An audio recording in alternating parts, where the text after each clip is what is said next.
The Memoirs of Sherlock Holmes, by Arthur Conan Doyle. Adventure number 6. The Adventure of the Reigate Squire. It was some time before the health of my friend Mr. Sherlock Holmes recovered from the strain caused by his immense exertions in the spring of '87. The whole question of the Netherland Sumatra Company and of the colossal schemes of Baron Maupertin are too recent in the minds of the public, and are too intimately concerned with politics and finance, to be fitting subjects for this series of sketches. They led, however, in an indirect fashion, to a singular and complex problem which gave my friend an opportunity of demonstrating the value of a fresh weapon among the many with which he waged his lifelong battle against crime. On referring to my notes, I see that it was upon the 14th of April that I received a telegram from Lyons, which informed me that Holmes was lying ill in the Hôtel Dulon. Within 24 hours I was in his sick room, and was relieved to find that there was nothing formidable in his symptoms. His iron constitution, however, had broken down under the strain of an investigation which had extended over 2 months, during which period he had never worked less than 15 hours a day, and had more than once, as he assured me, kept to his task for 5 days at a stretch. The triumphant issue of his labours could not save him from reaction after so terrible an exertion; and at a time when Europe was ringing with his name, and when his room was literally ankle deep with congratulatory telegrams, I found him a prey to the blackest depression. Even the knowledge that he had succeeded where the police of 3 countries had failed, and that he had outmanoeuvred at every point the most accomplished swindler in Europe, were insufficient to rouse him from his nervous prostration. 3 days later we were back in Baker Street together, but it was evident that my friend would be much the better for a change, and the thought of a week of springtime in the country was full of attractions to me also. My old friend Colonel Hayter, who had come under my professional care in Afghanistan, had now taken a house near Reigate in Surrey, and had frequently asked me to come down to him upon a visit. On the last occasion he had remarked that if my friend would only come with me, he would be glad to extend his hospitality to him also. A little diplomacy was needed, but when Holmes understood that the establishment was a bachelor one, and that he would be allowed the fullest freedom, he fell in with my plans, and a week after our return from Lyons we were under the Colonel's roof. Hayter was a fine old soldier, who had seen much of the world, and he soon found, as I had expected, that Holmes and he had plenty in common. On the evening of our arrival we were sitting in the Colonel's gun-room after dinner, Holmes stretched upon the sofa, while Hayter and I looked over his little armoury of firearms. "By the way," he said suddenly, "I think I'll take one of these pistols upstairs with me in case we have an alarm." "An alarm?" said I. "Yes, we've had a scare in this part lately. Old Acton, who is one of our country magnates, had his house broken into last Monday. No great damage done, but the fellows are still at large." "No clue?" asked Holmes, cocking his eye at the Colonel. "None as yet, but the affair is a petty one of our little country crimes, which must seem too small for your attention, Mr. Holmes, after this great international affair." Holmes waved away the compliment, though his smile showed that it had pleased him. "Was there any feature of interest?" "I fancy not.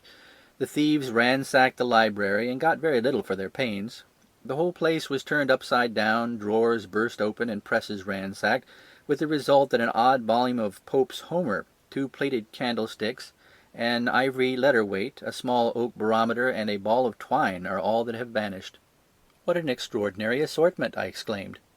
"Oh, the fellows evidently grabbed hold of anything they could get." Holmes grunted from the sofa. "The county police ought to make something of that," said he. "Why, it's surely obvious that—" But I held up a warning finger. "You are here for a rest, my dear fellow. For heaven's sakes, don't get started on a new problem when your nerves are all in shreds." Holmes shrugged his shoulders with a glance of comic resignation toward the Colonel, and the talk drifted away into less dangerous channels. It was destined, however, that all my professional caution should be wasted, for next morning the problem obtruded itself upon us in such a way that it was impossible to ignore it, and our country visit took a turn which neither of us could have anticipated. We were at breakfast when the Colonel's butler rushed in with all his propriety shaken out of him. "Have you heard the news, sir?" he gasped. "At the Cunningham, sir." "Burglary!" cried the Colonel, with his coffee cup in mid-air. "Murder!" The Colonel whistled. "By Jove," said he, "who's killed then? The J.P. or his son?" "Neither, sir. It was William, the coachman. Shot through the heart, sir, and never spoke again." "Who shot him then?" "The burglar, sir. He was off like a shot and got clean away. He'd just broke in at the pantry window when William came on him and met his end in saving his master's property." "What time?" "It was last night, sir, somewhere about 12." "Ah, then, we'll step over presently," said the Colonel, coolly settling down to his breakfast again. "It's a baddish business," he added, when the butler had gone. "He's our leading squire around here, is old Cunningham, and a very decent fellow too. He'll be cut up about this, for the man has been in his service for years and was a good servant. It's evidently the same villains who broke into Acton's." "And stole that very singular collection?" said Holmes, thoughtfully. "Precisely." "It may prove the simplest matter in the world, but all the same, at first glance, this is just a little curious, is it not? A gang of burglars, acting in the country, might be expected to vary the scene of their operations, and not to crack 2 cribs in the same district within a few days. When you spoke last night of taking precautions, I remember that it passed through my mind that this was probably the last parish in England to which the thief or thieves would be likely to turn their attention, which shows that I still have much to learn." "I fancy it's some local practitioner," said the Colonel. "In that case, of course, Acton's and Cunningham's are just the places he would go for, since they are far the largest around here." "And the richest?" "Well, they ought to be. But they've had a lawsuit for some years which has sucked the blood out of both of them, I fancy. Old Acton has some claim on half Cunningham's estate, and the lawyers have been at it with both hands." "If it's a local villain, there should not be much difficulty in running him down," said Holmes, with a yawn. "All right, Watson, I don't intend to meddle." "Inspector Forrester, sir," said the butler, throwing open the door. The official, a smart, keen-faced young fellow, stepped into the room.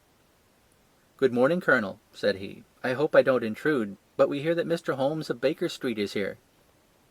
The Colonel waved his hand toward my friend, and the inspector bowed. "We thought that perhaps you would care to step across, Mr. Holmes." "The fates are against you, Watson," said he, laughing. "We were chatting about the matter when you came in, Inspector. Perhaps you can let us have a few details?"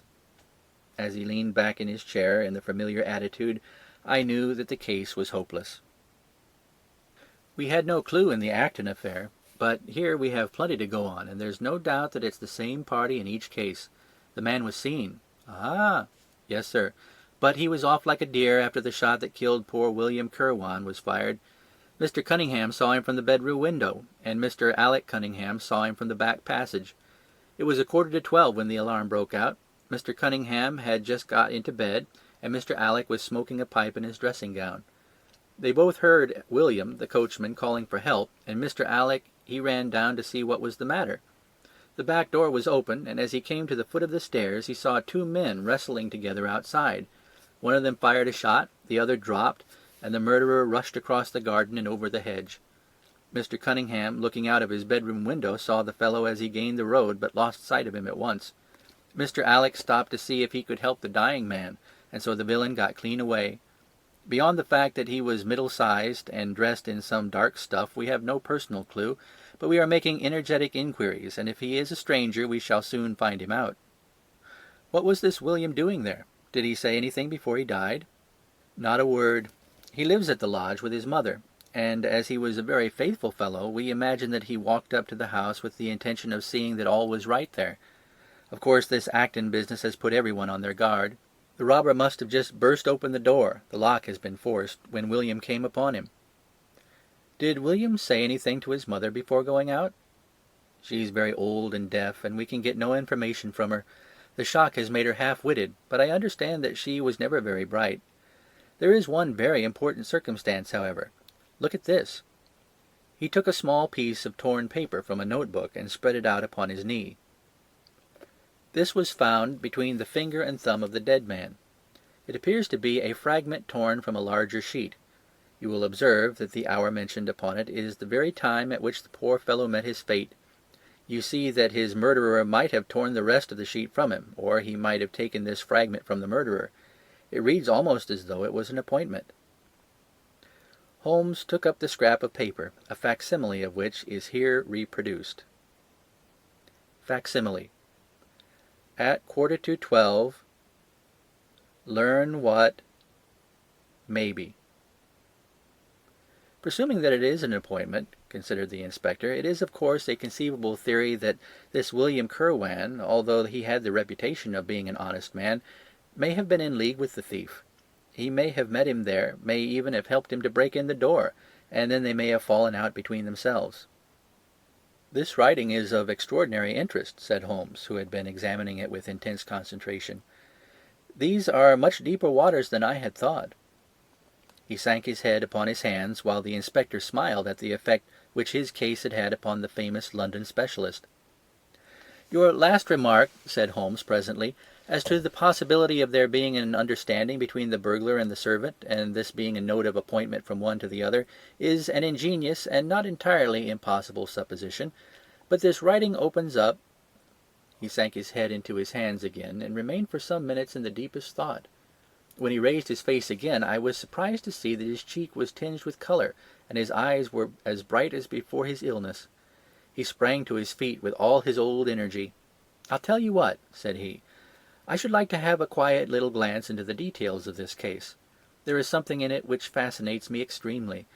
If you will permit me, Colonel, I will leave my friend Watson and you, and I will step around with the inspector to test the truth of one or two little fancies of mine. I will be with you again in half an hour." An hour and a half had elapsed before the inspector returned alone.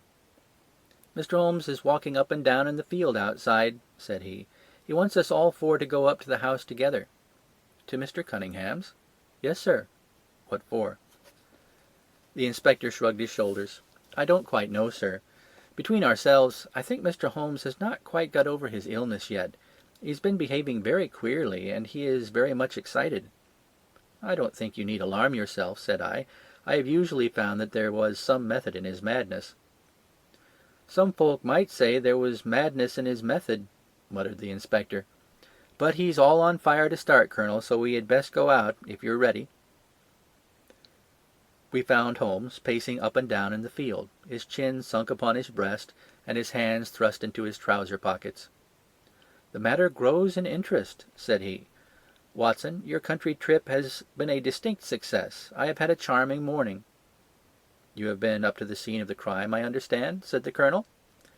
"Yes, the inspector and I have made quite a little reconnaissance together." "Any success?" "Well, we have seen some very interesting things. I'll tell you what we did as we walk. First of all, we saw the body of this unfortunate man. He certainly died from a revolver wound, as reported." "Had you doubted it, then?" "Oh, it is as well to test everything. Our inspection was not wasted. We then had an interview with Mr. Cunningham and his son, who were able to point out the exact spot where the murderer had broken through the garden hedge in his flight. That was of great interest." "Naturally." "Then we had a look at this poor fellow's mother. We could get no information from her, however, as she is very old and feeble." "And what is the result of your investigations?" "The conviction that your crime is a very peculiar one. Perhaps our visit now may do something to make it less obscure. I think that we are both agreed, Inspector, that the fragment of paper in the dead man's hand, bearing, as it does, the very hour of his death written upon it, is of extreme importance." "It should give us a clue, Mr. Holmes." "It does give a clue. Whoever wrote that note was the man who brought William Kirwan out of his bed at that hour. But where is the rest of that sheet of paper?" "I examined the ground carefully in the hope of finding it," said the inspector. "It was torn out of the dead man's hand. Why was someone so anxious to get possession of it? Because it incriminated him. And what would he do with it? Thrust it into his pocket most likely, never noticing that a corner of it had been left in the grip of the corpse. If we could get the rest of that sheet, it is obvious that we should have gone a long way towards solving the mystery." "Yes, but how can we get at the criminal's pocket before we catch the criminal?" Well, well, it was worth thinking over. Then there is another obvious point. The note was sent to William. The man who wrote it could not have taken it, otherwise of course he might have delivered his own message by word of mouth. Who brought the note then? Or did it come through the post? "I've made inquiries," said the inspector. "William received a letter by the afternoon post yesterday. The envelope was destroyed by him." "Excellent!" cried Holmes, clapping the inspector on the back. "You've seen the postman. It is a pleasure to work with you. Well, here is the lodge, and if you will come up, Colonel, I will show you the scene of the crime." We passed the pretty cottage where the murdered man had lived, and walked up an oak-lined avenue to the fine old Queen Anne house which bears the date of Malplaquet upon the lintel of the door. Holmes and the inspector led us round it until we came to the side gate, which is separated by a stretch of garden from the hedge which lines the road. A constable was standing at the kitchen door. "Throw the door open, officer," said Holmes. Now, it was on those stairs that young Mr. Cunningham stood and saw the two men struggling, just where we are. Old Mr. Cunningham was at that window, the second on the left, and he saw the fellow get away just to the left of that bush. So did the son. They are both sure of it on account of the bush. Then Mr. Alec ran out and knelt beside the wounded man. The ground is very hard, you see, and there are no marks to guide us. As he spoke, two men came down the garden path from round the angle of the house. The one was an elderly man with a strong, deeply lined, heavy-eyed face. The other a dashing young fellow whose bright, smiling expression and showy dress were in strange contrast with the business which had brought us there. "Still at it, then?" said he to Holmes. "I thought you Londoners were never at fault. You don't seem to be so very quick after all." "Ah, you must give us a little time," said Holmes good-humouredly. "You'll want it," said young Alec Cunningham. "Why, I don't see that we have any clue at all." "There's only one," answered the inspector. "We thought that if we could only find—" "Good heavens! Mr. Holmes, what's the matter?" My poor friend's face had suddenly assumed the most dreadful expression. His eyes rolled upward, his features writhed in agony, and with a suppressed groan he dropped on his face upon the ground. Horrified at the suddenness and severity of the attack, we carried him into the kitchen, where he lay back in a large chair and breathed heavily for some minutes. Finally, with a shamefaced apology for his weakness, he rose once more. "Watson would tell you that I have only just recovered from a severe illness," he explained. "I am liable to these sudden nervous attacks." "Shall I send you home in my trap?" asked old Cunningham. "Well, since I am here, there is one point on which I should like to feel sure. We can very easily verify it." "What is it?" "Well, it seems to me that it is just possible that the arrival of this poor fellow William was not before but after the entrance of the burglar into the house. You appear to take it for granted that although the door was forced, the robber never got in." "I fancy that is quite obvious," said Mr. Cunningham gravely. "Why, my son Alec had not yet gone to bed, and he would certainly have heard anyone moving about." "Where was he sitting?" "I was sitting smoking in my dressing-room." "Which window is that?" "The last on the left, next to my father's." "Both your lamps were lit, of course?" "Undoubtedly." "There are some very singular points here," said Holmes, smiling. "Is it not extraordinary that a burglar, and a burglar who had had some previous experience, should deliberately break into a house at a time when he could see from the lights that two of the family were still afoot?" "He must have been a cool hand." "Well, of course, if the case were not an odd one, we should not have been driven to ask you for an explanation," said Mr. Alec. "But as to your idea that the man had robbed the house before William tackled him, I think that it is a most absurd notion. Shouldn't we have found the place disarranged and missed the things which he had taken?" "It depends on what the things were," said Holmes.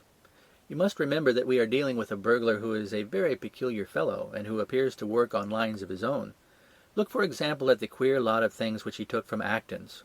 What was it? A ball of string, a letter weight, and I don't know what other odds and ends." "Well, we are quite in your hands, Mr. Holmes," said old Cunningham. "Anything which you or the inspector may suggest will most certainly be done."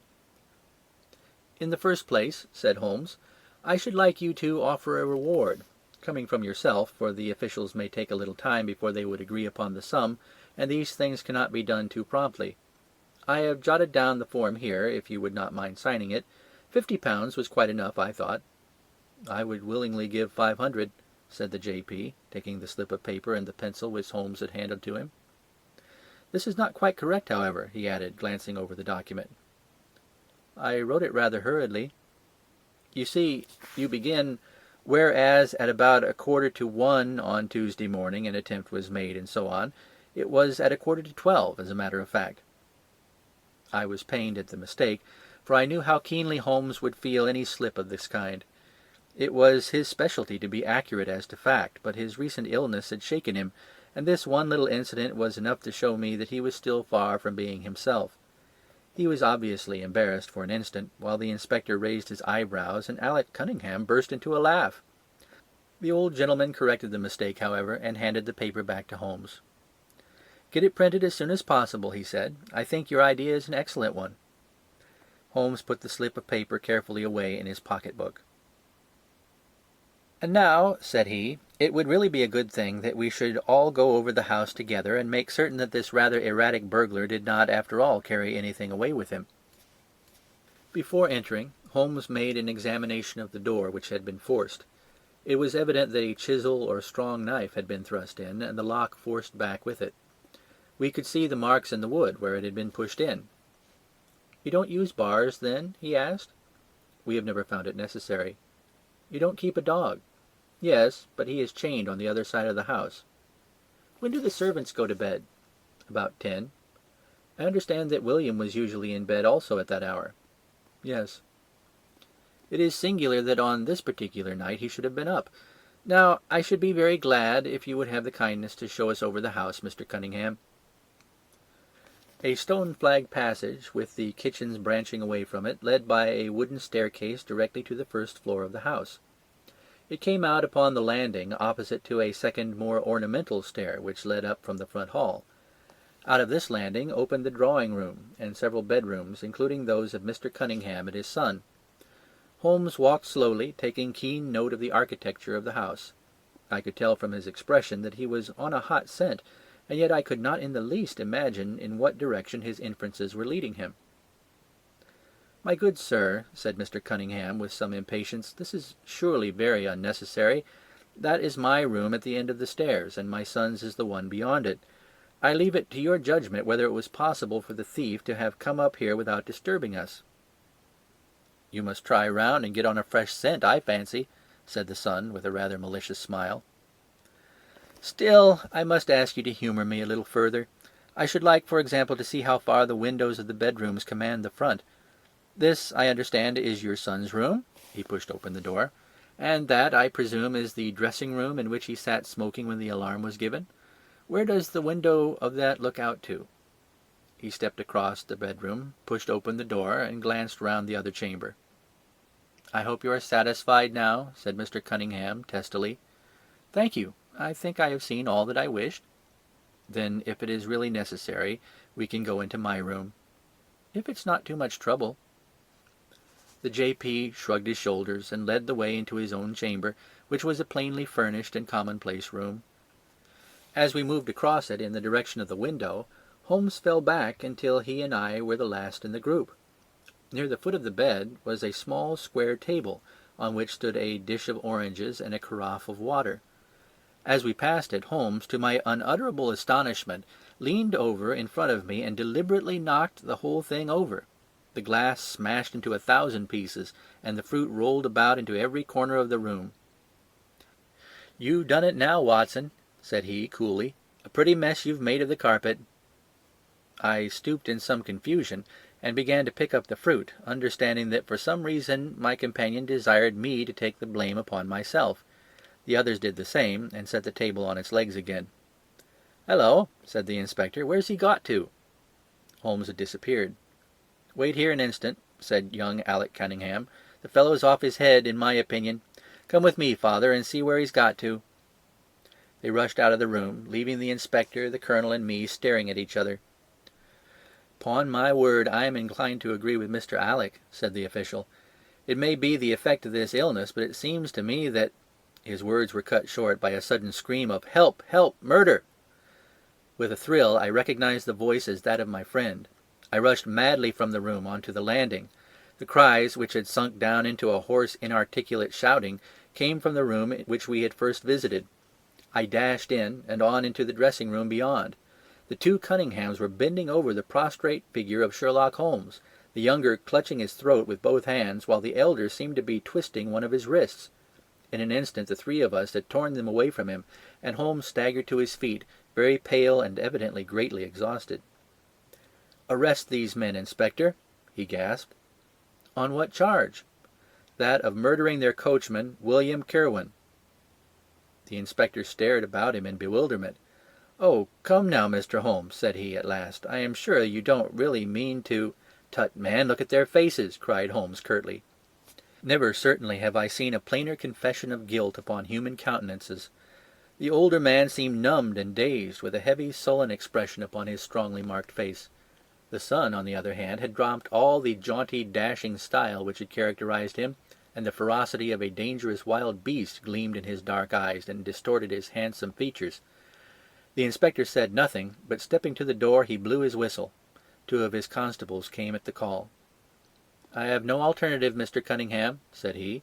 "I trust that this may all prove to be an absurd mistake, but you can see that—" "Ah, would you? Drop it!" He struck out his hand, and a revolver which the younger man was in the act of cocking clattered down upon the floor.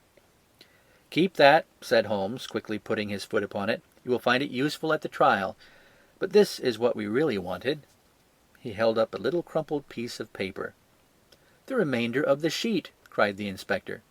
"Precisely." "And where was it?" "Where I was sure it must be. I'll make the whole matter clear to you presently. I think, Colonel, that you and Watson might return now, and I will be with you again in an hour at the furthest. The inspector and I must have a word with the prisoners, but you will certainly see me back at luncheon time." Sherlock Holmes was as good as his word, for about 1 o'clock he rejoined us in the Colonel's smoking room. He was accompanied by a little elderly gentleman, who was introduced to me as the Mr. Acton whose house had been the scene of the original burglary. "I wished Mr. Acton to be present while I demonstrated this small matter to you," said Holmes, "for it is natural that he should take a keen interest in the details. I am afraid, my dear Colonel, that you must regret the hour that you took in such a stormy petrel as I am." "On the contrary," answered the Colonel warmly, "I consider it the greatest privilege to have been permitted to study your methods of working. I confess that they quite surpass my expectations, and that I am utterly unable to account for your result. I have not yet seen the vestige of a clue." "I am afraid that my explanation may disillusionize you, but it has always been my habit to hide none of my methods, either from my friend Watson or from anyone who might take an intelligent interest in them. But first, as I am rather shaken by the knocking about which I had in the dressing-room, I think that I shall help myself to a dash of your brandy, Colonel. My strength has been rather tried of late." "I trust you had no more of those nervous attacks." Sherlock Holmes laughed heartily. "We will come to that in its turn," said he. "I will lay an account of this case before you in its due order, showing you the various points which guided me in my decision. Pray interrupt me if there is any inference which is not perfectly clear to you. It is of the highest importance in the art of detection to be able to recognize out of a number of facts which are incidental and which vital. Otherwise your energy and attention must be dissipated instead of being concentrated. Now, in this case, there was not the slightest doubt in my mind from the first that the key of the whole matter must be looked for in the scrap of paper in the dead man's hand. Before going into this, I would draw your attention to the fact that if Alec Cunningham's narrative was correct, and if the assailant after shooting William Kirwan had instantly fled, then it obviously could not be he who tore the paper from the dead man's hand. But if it was not he, it must have been Alec Cunningham himself, for by the time that the old man had descended, several servants were upon the scene. The point is a simple one, but the inspector had overlooked it because he had started with the supposition that these country magnates had had nothing to do with the matter. Now, I make a point of never having any prejudices, and of following docilely wherever fact may lead me, and so in the very first stage of the investigation I found myself looking a little askance at the part which had been played by Mr. Alec Cunningham. And now I made a very careful examination of the corner of paper which the inspector had submitted to us. It was at once clear to me that it formed part of a very remarkable document. Here it is. Do you not now observe something very suggestive about it? "It has a very irregular look," said the Colonel. "My dear sir," cried Holmes, "there cannot be the least doubt in the world that it has been written by two persons doing alternate words. When I draw your attention to the strong T's of at and to to, and ask you to compare them with the weak ones of quarter and 12, you will instantly recognize this fact. A very brief analysis of those four words would enable you to say with the utmost confidence that the learn and the maybe are written in the stronger hand and the what in the weaker." "By Jove, it's as clear as day," cried the Colonel. Why on earth should two men write a letter in such a fashion?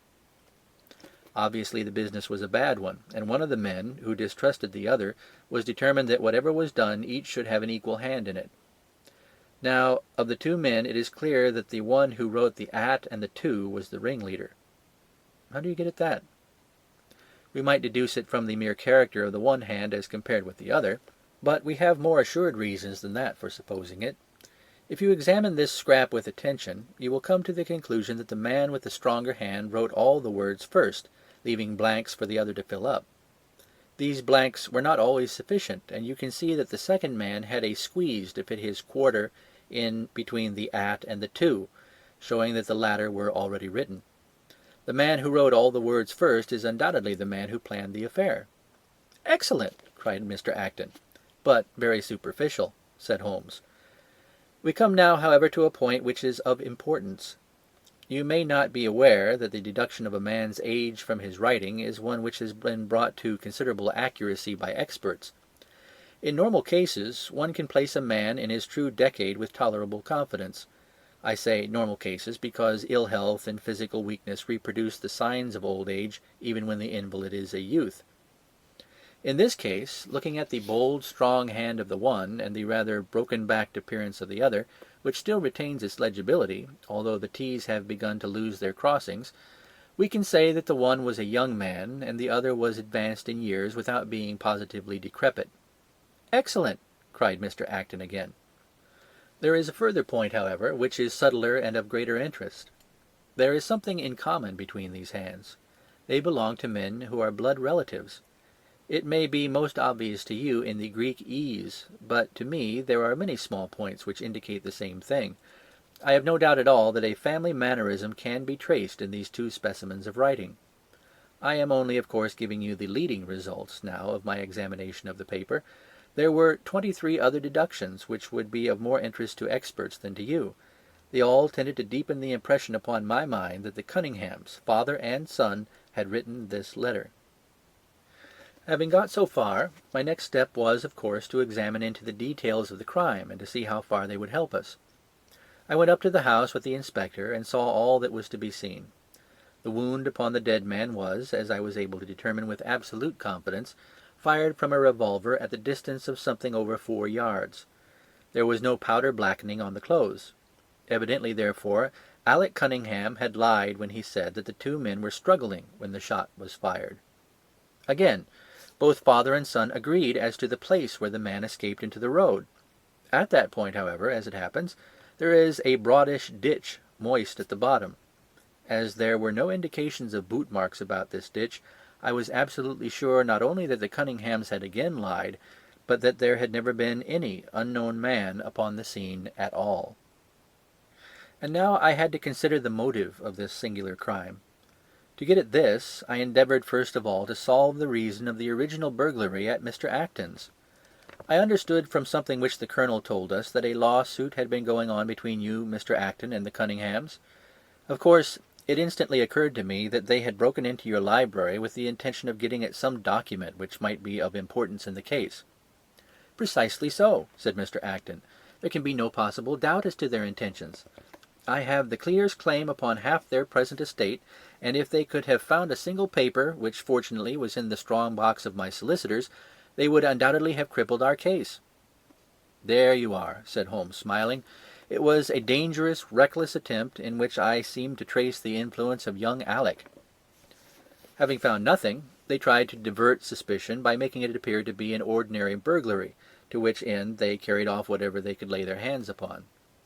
That is all clear enough, but there was much that was still obscure. What I wanted above all was to get the missing part of that note.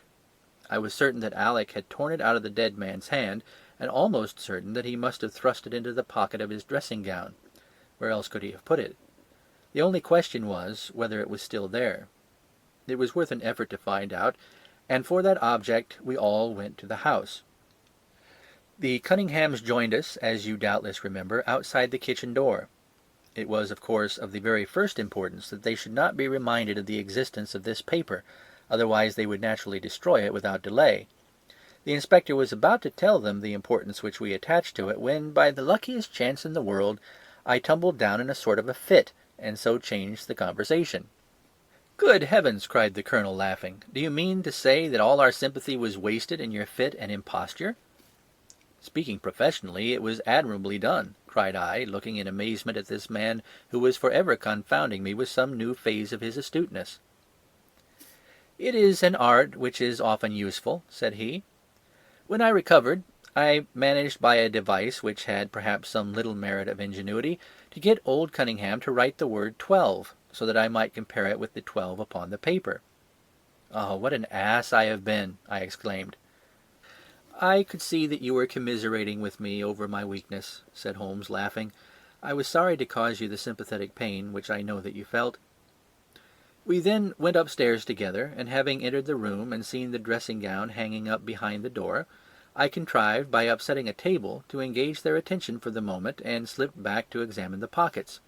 I had hardly got the paper, however, which was, as I had expected, in one of them, when the two Cunninghams were upon me, and would, I verily believe, have murdered me then and there, but for your prompt and friendly aid. As it is, I feel that young man's grip on my throat now, and the father has twisted my wrist round in the effort to get the paper out of my hand. They saw that I must know all about it, you see, and the sudden change from absolute security to complete despair made them perfectly desperate. I had a little talk with old Cunningham afterwards as to the motive of the crime. He was tractable enough, though his son was a perfect demon, ready to blow out his own or anybody else's brains if he could have got to his revolver. When Cunningham saw that the case against him was so strong, he lost all heart and made a clean breast of everything.